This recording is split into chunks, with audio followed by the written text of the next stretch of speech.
பாட்டுக்கு உள்ள வர? கதவு தட்டிட்டு வரணுங்கிற மேனஸ் இல்ல? நீ படிச்சு பொண்ணு தானே? படிச்சேன், ஆனா பாஸ் ஆகலையே. சுஷ்மா, நான் ராஜி மாதிரி உன் மேல இறக்கம் காட்டுவேன்னு நினைக்காத. பலார் இழுத்து வச்சு அரைஞ்சிருவேன். யாருக்கும் பயப்படுறவன் நான் இல்ல. நான் என் அம்மாவை பத்தி பேச வந்திருக்கேன். ராஜி உன் அம்மா இல்ல அப்படின்னு நீங்க சொல்லலாம், ஆனா அதுக்கான ஆதாரங்களை தான் கொண்டு வந்திருக்கேன். நான் இங்க இருந்து போகும்போது ராஜி தான் என் அம்மான்னு நிரூபிச்சுட்டு போறதுக்கு தான் வந்திருக்கேன். நிஜமாவே நான் பொய் சொல்லல. என்ன இது? ராஜி என்ன பெத்த அம்மாங்கிறதுக்கான ஆதாரம். என்னங்க?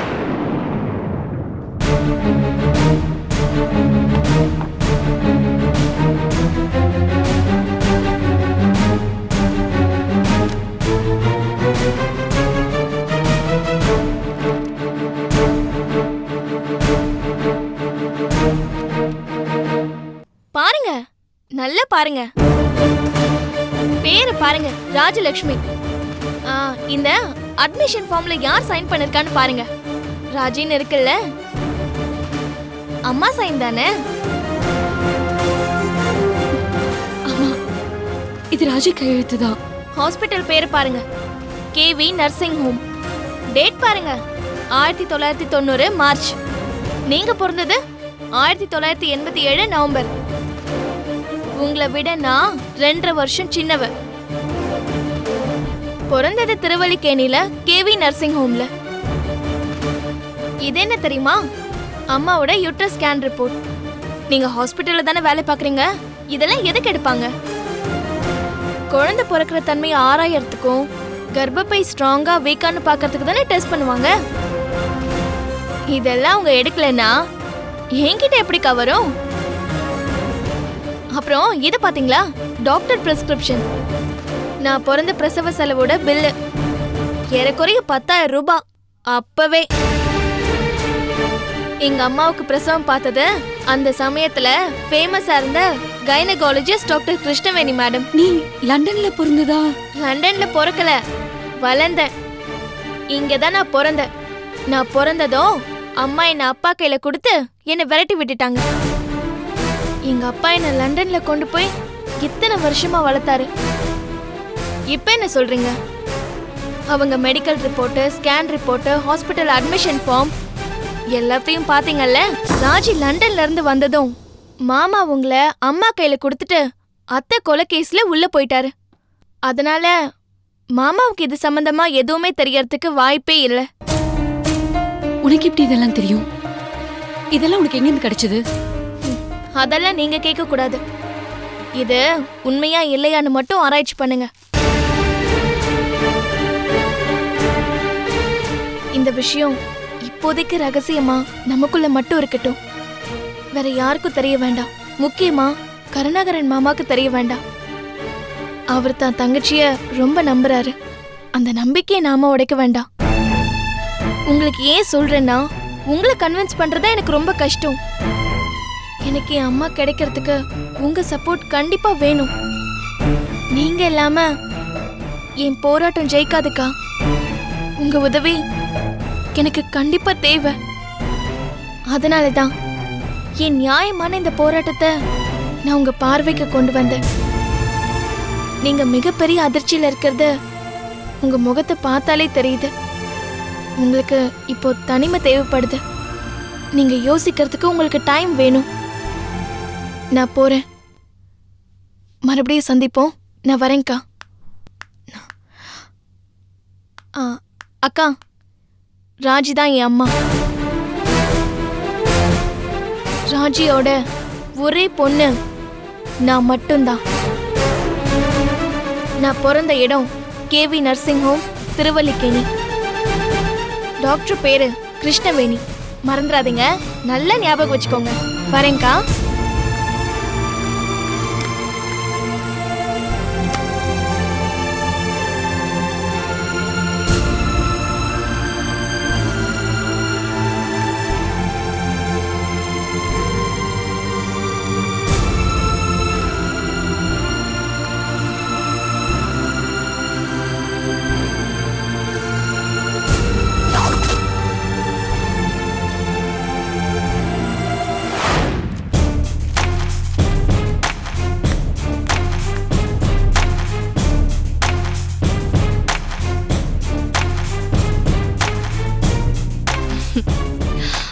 என்னப்பா?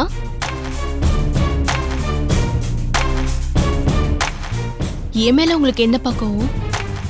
உமா, நீ அங்க இருந்து எப்படிமா குஷியோட பர்த்டே மிஸ் ஆச்சு? நான் எவ்வளவு ஏற்பாடு பண்ணி வச்சிருந்தேன் தெரியுமா? என் பேத்தியோட பர்த்டேவை கொண்டாட விடாம எல்லாருமே சேர்ந்து சதி பண்ணிட்டீங்களேம்மா. நான் என்னப்பா பண்ணுவேன்? குஷியோட பர்த்டேவை அவங்க கொண்டாடுவாங்கன்னு சத்தியமா நான் எதிர்பார்க்கவே இல்லப்பா. இங்க நான் 5 ஸ்டார் ஹோட்டல் அரேஞ்ச் பண்ணி பார்ட்டி அரேஞ்ச் பண்ணி ஃப்ரெண்ட்ஸ் எல்லாம் கூப்பிட்டு கேக் ஆர்டர் பண்ணி வச்செல்லாம் வேஸ்டா போச்சு. எல்லாத்துக்கும் காரணம் நீங்க தான்ப்பா. ராஜுவ தேவையில்லாம உன்னால உன் குழந்தைக்கு சாக்லேட்டாவது வாங்கி தர முடியுமான்னு தேவையில்லாம வெறுப்பேத்திருக்கீங்க. உண்மைதானே சொன்னோமா? முடியாதுன்னு உனக்கு தெரியும்ல, அப்புறம் என்கிட்ட வந்து மோதுறான். பா இப்ப அவர் யார்கிட்டயோ போய் 2 லட்சம் ரூபாய் கடன் வாங்கிட்டு வந்திருக்காருப்பா. என் மாப்பிள்ள கடனாளியா? Very good. உங்களால் தான் கடன் வாங்கிட்டு வந்திருக்காருப்பா. நீங்க தான் அவரை வாங்க வச்சிருக்கீங்க. நாளைக்கு ஏதாவது ஒண்ணுன்னா நான் உங்ககிட்ட தான் வந்து நிப்பேன். இந்த பாருமா, உனக்காக 2 லட்சம் இல்ல 2 கோடி கூட கொடுப்பேன். ஆனா நீ என்கிட்ட வந்து நிக்காத. அவன் என்கிட்ட அமுச்சு விடு. என்கிட்ட மோதினா என்ன நடக்கும் தெரிய வச்சு 4 மிதி மிதிச்சு அப்புறம் கொடுக்குறேன். பாருங்க, நீங்க இப்படி பேசுனீங்கன்னா நான் அவரை அனுப்ப மாட்டேன். சரி, அதை விடு. அந்த பஞ்சாயத்து தான் எப்போ நடந்துகிட்டு இருக்கே. நம்ம மற்ற விஷயம் பேசுவோம். பிரியாவோட கல்யாண மண்டபம் ஃபிக்ஸ் ஆகி அந்த கல்யாண தேதி ஃபிக்ஸ் ஆயிடுச்சு. அது தெரியுமா உனக்கு? எப்பப்பா? ஏப்ரல் லாஸ்ட் வீக்குமா. நான் அந்த வீட்லயே இருக்கேன், எனக்கு எதுவுமே தெரியல. ஆனா நீங்க சொல்றீங்க. நான் தான் அதை ஃபாலோ பண்ணிக்கிட்டு இருக்கணுமா? எனக்கு எல்லாம் தெரியும். அந்த துவாரகேஷ் வீட்டுல இருந்து சொல்லாம இருக்கிறது அதுவும் எனக்கு தெரியும். அதுவும் ஒரு விதத்தில் நல்லதாவுமா. எப்படிப்பா? நீ முதல்ல வீட்டுல போய் இந்த ரகசியத்தை ஓட சண்டை போடு, கலடா பண்ணு, பிரச்சனை கொளுத்தி விடுமா. அந்த ராகம் ஒரு பக்கம் கும்பிடட்டும், ஷாமலா சாப்பிடட்டும், ராஜீவ் ஆத்திரப்படட்டும், வீடே கொந்தளிக்க வேண்டாமா? அதுக்கு தானே நீ எங்க இருக்க? ஆமாப்பா, இத மூடி வைக்கணும் தான் துவாரகேஷ் நினைக்கிறான் போல இருக்கு. நானே போய் உடைச்சு வைக்கிறேன். அப்பனும் புள்ளையும் அடிச்சுக்கிட்டு சாகட்டும்.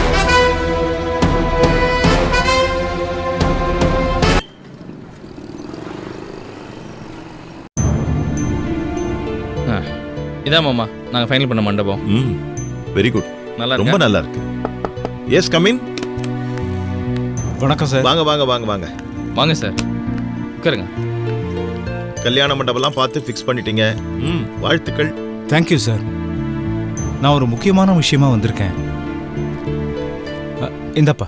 என்ன சார் இது? வச்சுக்கப்பா.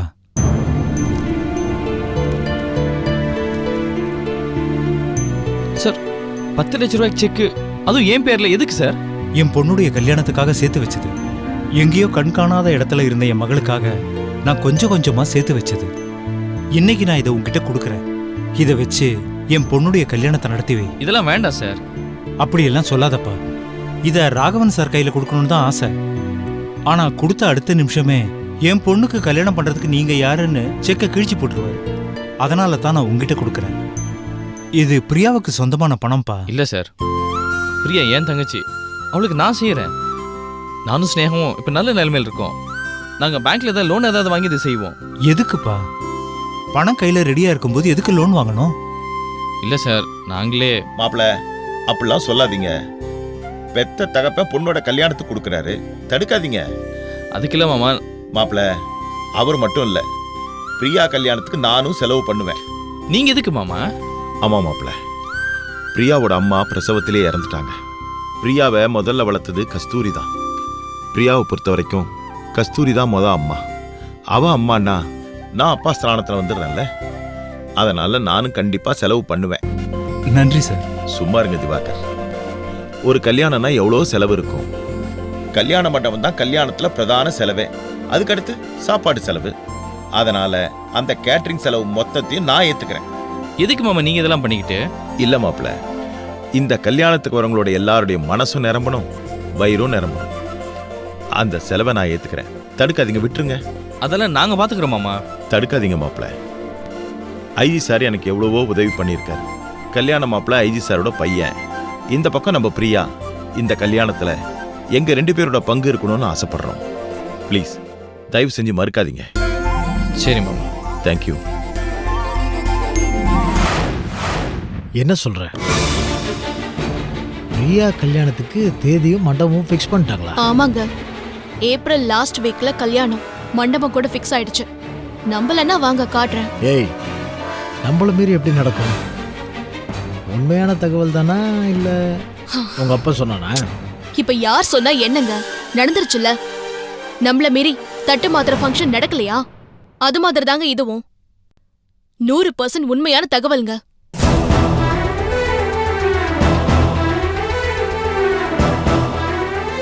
கேபிளுக்கு கொடுக்கணும். ஏப்பா இதெல்லாம் நியாயமா? இப்படிலாம் நம்ம வீட்டில் நடக்கலாமா? கேபிளுக்கு காசு கொடுக்கறது நியாயம் இல்லையா? ஏன்டா இப்படி சத்தம் போடுற? நான் இதை சொல்ல. பிரியாவுக்கு கல்யாண தேதி ஃபிக்ஸ் பண்ணி மண்டபம்லாம் ஃபிக்ஸ் பண்ணாங்கன்னு உமா சொல்றா.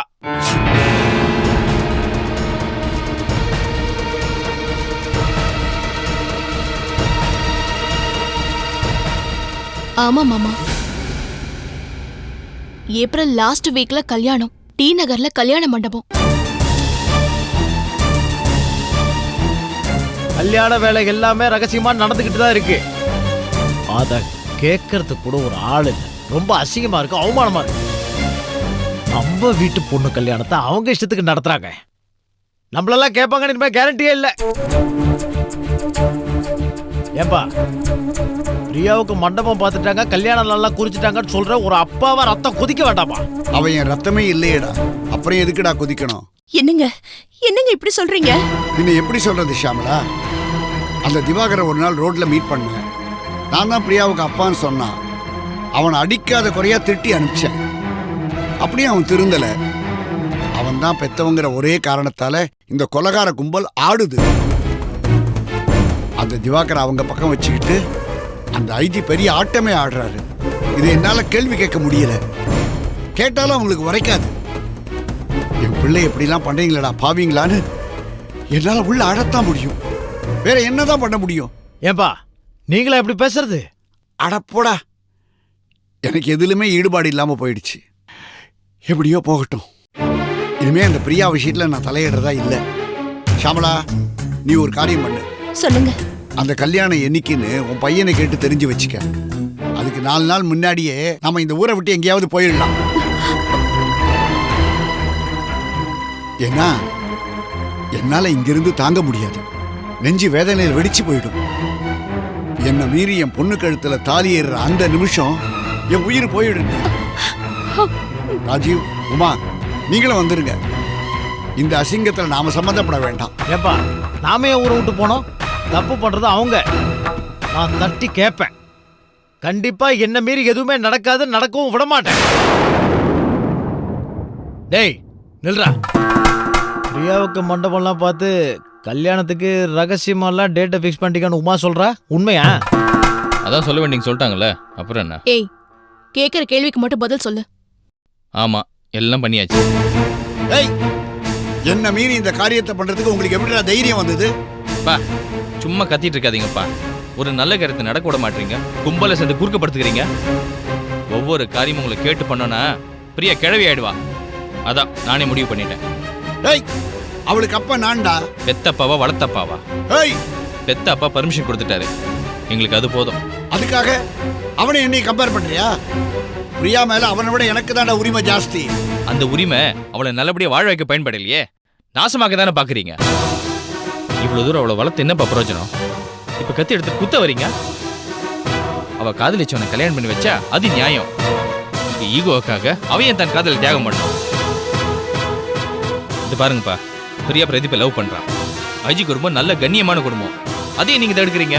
அதான் நாங்க எங்க வழியா பார்த்துட்டு இருக்கோம். டேய், எங்களை மீறி இது நடக்காது. நாங்க அப்படிதான் தடுப்போம்.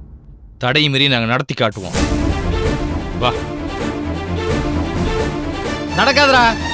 இதை நடக்க விட மாட்டேன். தடுத்து நிப்பாட்டுவேன். எப்படி நடத்த நான் பாக்குறேன். நீங்க கவலைப்படாதீங்கப்பா, நான் பாத்துக்கிறேன். நடத்துறேன் நான் கல்யாணத்தை.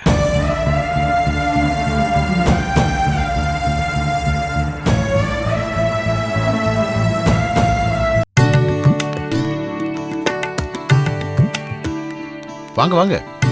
வணக்கம். வாமா ஸ்னேகா. வாங்க திவாகர். காத்தோட்டமா அங்க உட்காந்துன்னு பேசலாம்.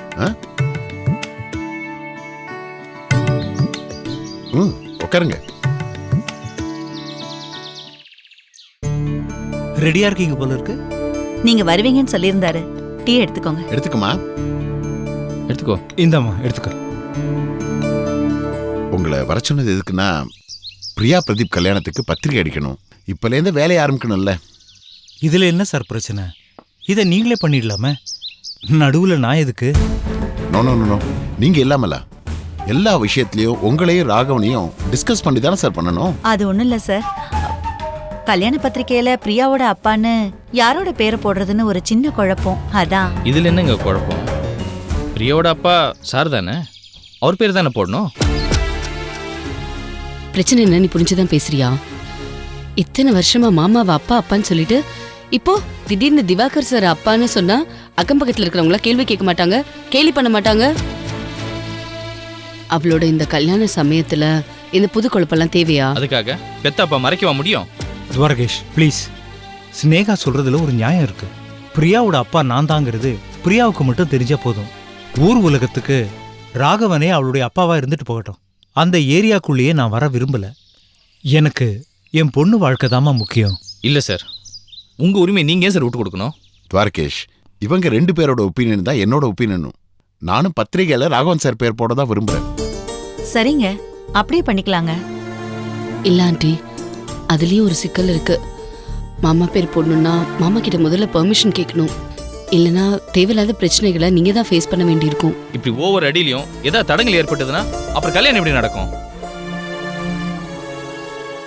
ஒருத்தர் பேரை போடுறதுக்கு முன்னாடி அவர்கிட்ட பெர்மிஷன் வாங்கணும் அப்படிங்கிறது அது ஒரு நடைமுறை. அதெல்லாம் நீ தப்பு சொல்ல முடியாது டிகே. அவர் கேட்ட ஒத்துக்குவா போறாரு, சண்டை போடுவாரு, இல்லைன்னா வேண்டான்னு சொல்லுவாரு. இங்க பாரு, அது உங்க பிரச்சனை, நீங்க தான் அதை சமாளிக்கணும். ஏய் ஏன்ச்சுப்பா இங்கேருந்து சும்மா இதை வளவலன்னு பேசிக்கிட்டு போ. தேங்க்ஸ். ஸ்னேகா, எதுக்கு எடுத்தாலும் கோவப்படாத. நீ முதல்ல உட்காரு. நீ சொல்ற விஷயம் எனக்கு புரியுதுமா. ராகவன் கிட்ட பர்மிஷன் வாங்கி தான் ஆகணும். சார் என்ன சார் நீங்க இப்பதான் மண்டபத்தை பத்தி பேசி அது பெரிய பிரச்சனை ஆகி எல்லாம் ஓஞ்சிருக்கு. இப்போ மறுபடியும் கல்யாண பத்திரிக்கை அது இதுன்னா சத்தியம் என்னால் முடியல சார். வேற வழி இல்லப்பா, நாம பொறுமையா இருந்துதான் ஆகணும். சார், நம்ம இந்த கல்யாணத்தை நடத்த முயற்சி பண்ணிட்டு இருக்கோம், அவங்க நிறுத்த முயற்சி பண்ணிட்டு இருக்காங்க. ஒண்ணு அவங்க ஒழுங்கா ஒத்துழைக்க சொல்லுங்க, இல்ல விலகி நிக்க சொல்லுங்க. அவங்க விலகி தான் நிக்கிறாங்க. நீங்க தான் அவங்க பேரு பத்திரிகையில போட்டு இப்ப தேவையில்லாம உள்ள இழுத்துட்டு இருக்கீங்க. என்னம்மா நீ? ராகவன் சார் பேரை போடணும்னு நீ தான் சொல்ற, போட்டா பிரச்சனை வரும்னு நீ தான் சொல்ற. இப்ப நாங்க தான் அவரை வம்புக்கு இழுக்கிறோம்னு சொல்ற. ரெண்டுமே உண்மைதானா ஆண்டி?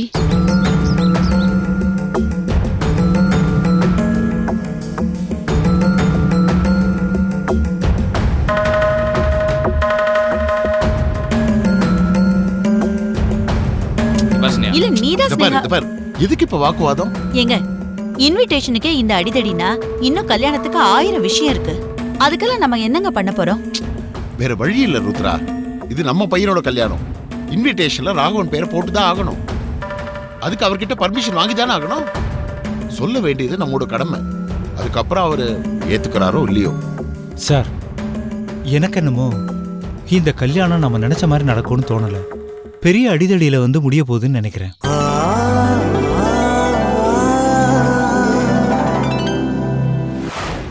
செல்வி, நீதான் எனக்கு உதவி பண்ணணும். நான் ரொம்ப கஷ்டத்துல இருக்கேன். சார், நான் என்ன பண்ண முடியும் சார்? உங்க பேரை கேட்டாவே மேடம் கொதிக்கிறாங்க. அவங்க கோவம் இன்னும் குறையல சார். அது குறையிறப்ப குறையட்டும். எனக்கு செலவு கூட பணம் கிடையாது. இவ்வளோ பெரிய ஹாஸ்பிட்டலுக்கு ஓனரா இருந்து நான் இப்போ நடுரோல நிற்கிறேன். நாளைக்கே இந்த நிலைமை மாதிரி நான் ஓனர் ஆயிட்டேன்னா நீயும் ஓனர் மாதிரி தான். நான் சொல்றது புரியுதா? புரியுது சார். நான் அந்த நாளுக்காக தான் சார் காத்துட்டு இருக்கேன். நான் இப்போ கஷ்டப்படும் போது நீ ஹெல்ப் பண்ணினா ஃபியூச்சர்ல அதுக்கான பலன் உனக்கு நிச்சயம். எவ்வளவு பணம் சார் வேணும்? ஒரு 50,000 ரூபாய் அர்ஜென்ட்டா தேவைப்படுது. ஐயோ, அவ்வளோ பணம்லாம் என்கிட்ட இல்லை சார். கோல்டன் பார்த்தீங்கன்னா இந்த ரிங் மட்டும்தான் என்கிட்ட இருக்கு. ஆனா இதை வச்சிங்கன்னா 50,000 வருமானு தெரியல. வேணும்னா வச்சுக்கோங்க சார். சேச்சே, அதெல்லாம் வேணாம். அக்கௌண்ட் செக்ஷன்ல கவிதான்னு ஒரு பொண்ணு இருக்கல்ல, அவளுக்கு நான் ஓனர்ன்ற மரியாதை இருக்கு. அவள் அடிக்கடி கணக்கில் அட்ஜஸ்ட் பண்ணி நான் கேட்குறப்பெல்லாம் பணம் கொடுத்துட்டு இருந்தா. அவகிட்ட நீ சகஜமா பேசி ஃப்ரெண்ட்ஷிப் வச்சுக்க. அவகிட்ட என் பேரை சொல்லு, நானும் அவகிட்ட ஃபோனில் பேசுகிறேன். அப்பப்போ அவள் கொடுக்குற பணத்தை நீ என்கிட்ட வாங்கி கொடு. சார்